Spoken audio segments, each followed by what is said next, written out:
காங்கிரஸ் கட்சியின் முன்னாள் தமிழ் மாநில தலைவரும் ஈரோடு சட்டமன்ற உறுப்பினருமான ஈவிகே.எஸ். புண்ட இளங்கோவன் மறைவுக்கு தமிழக உழவர் உழைப்பாளர் கட்சியின் மாநில தலைவர் வேல்முருகன் இரங்கல் தெரிவித்தார். திண்டுக்கல் மாவட்டம் வத்தலக்குண்டு வருகை தந்த தமிழக உழவர் உழைப்பாளர் கட்சியின் மாநில தலைவர் வேல்முருகன் காங்கிரஸ் கட்சியின் முன்னாள் தமிழ் மாநில தலைவரும் ஈரோடு சட்டமன்ற உறுப்பினருமான வி.கே.எஸ். இளங்கோவன் மறைவுக்கு இரங்கலை தெரிவித்துக் கொண்டார். அவர் கூறும்போது, மறைந்த தமிழக முன்னாள் காங்கிரஸ் தலைவர் ஈவிகே.எஸ். இளங்கோவன் மறைவு செய்தி கேட்டு அதிர்ச்சி அடைந்துள்ளேன். ஈரோடு கிழக்கு தேர்தலிலும் கோபிசெட்டிப்பாளையம் நாடாளுமன்ற தொகுதியிலும் இளங்கோவன் அவர்களுக்கு தமிழக உழவர் உழைப்பாளர் கட்சியின் சார்பில் தேர்தல் பணியாற்றிய பொது எங்கள் கட்சி தொண்டர்களை அன்புடன் வழிநடத்திய தலைவர் ஈவிகே.எஸ். இளங்கோவன் ஆவார்கள். கோபிசெட்டிப்பாளையத்தில் பாராளுமன்ற உறுப்பினராக தேர்ந்தெடுத்த போது மன்மோகன் சிங் பிரதமராக இருந்தபோது மத்திய ஜவுளித்துறை அமைச்சராக பணியாற்றினார். அப்போதுதான் திருப்பூர் பின்லாடைகள் பயன்படுத்தும் நூல்களில் சாயக்கழிவுகளினால் அங்குள்ள விவசாயிகள் பசுமை தீர்ப்பாயம் மூலம் 800 கோடி இழப்பீடு கேட்டு தீர்ப்பாயம் வழங்க வேண்டும் என உத்தரவிட்டுள்ளது. இதன் காரணமாக திருப்பூரில் பின்னலாடை தொழில் பணிபுரிந்த 50,000 பேர் வேலை இழக்கும் அபாயம் வந்தபோது அந்த நிலையில் பிரதமர் மன்மோகன் சிங் மற்றும் காங்கிரஸ் கமிட்டி தலைவர் சோனியா காந்தி அவர்களிடமும் ஈவிகே.எஸ். இளங்கோவன் நேரிடையாக பேசி பசுமை தீர்ப்பாயம் விதித்த அபதாரத்தை மத்திய அரசு செலுத்தியது. இதற்கு முக்கிய காரணம் ஈவிகே.எஸ். இளங்கோவன் என்பது மறக்க முடியாது. விவசாயிகளின் உற்ற தோழனாகவும் சிறு தொழிலாளர்களின் வாழ்க்கையில் ஒளியேற்றியவர் ஈவிகே.எஸ். இளங்கோவன் மறைவுக்கு அவரது மறைவு ஒரு பேரிழப்பாகும். ஆகவே ஈவிகே.எஸ்.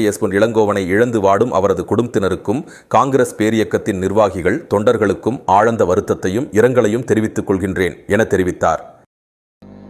தமிழக உழவர் உழைப்பாளர் கட்சி மற்றும் தமிழ்நாடு விவசாய சங்கத்தினுடைய மாநில தலைவர் வேல்முருகன் பேசுவது என்னவென்றால், ஈரோடு கிழக்கு சட்டமன்ற உறுப்பினரும் முன்னாள் மத்திய அமைச்சரும் பாசமிகு தலைவர் ஈவிகே.எஸ். இளங்கோவன் இறப்பு செய்தி கேட்டு துயரமடைந்த துக்கமடைந்த. ஏனென்றால் காங்கிரஸ் பேரியக்கத்தினுடைய ஒப்பற்ற தலைவர்.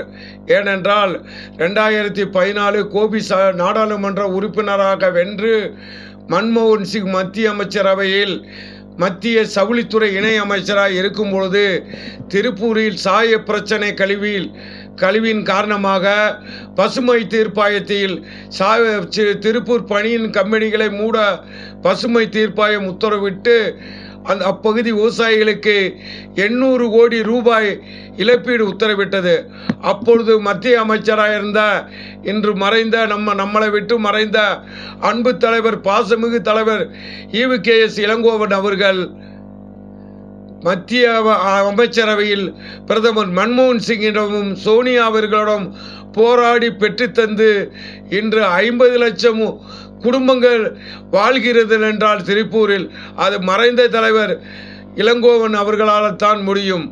அவர் 2 முறை சட்டமன்ற உறுப்பினரும் 1 முறை நாடாளுமன்ற உறுப்பினர் பகுதி வைத்து தமிழ்நாடு காங்கிரஸ் கமிட்டி தலைவராக இருக்கும் பொழுது பட்டு தொட்டியெல்லாம் காங்கிரஸுக்காக வேண்டி பாடுபட்டு காங்கிரஸ் தூங்கி கொண்டிருந்த காங்கிரஸ் தொண்டனை எழுப்பி வீர் கொண்டு எழவச் செய்த ஒரே ஒப்பற்ற தலைவர் இளங்கோவன் அவர்கள். அருமை தலைவர் ஈவிகே.எஸ். இளங்கோவன் இறப்பால் வாடும் குடும்பத்தினருக்கும் இந்திய தேசிய காங்கிரஸ் கட்சியினுடைய பேரியக்க நண்பர்களுக்கும் ஆழ்ந்த இரங்கலையும் அனுதாபத்தையும் தெரிவிக்கிறது தமிழ்நாடு உழவர் உழைப்பாளர் கட்சி மற்றும் தமிழ்நாடு விவசாய சங்கம். நமது பகுதி செய்திகளை முழுமையாக அறிந்து கொள்ள உங்கள் சாணக்கியன் செய்தி சேனலை சப்ஸ்கிரைப் செய்து கொள்ளுங்கள். நன்றி.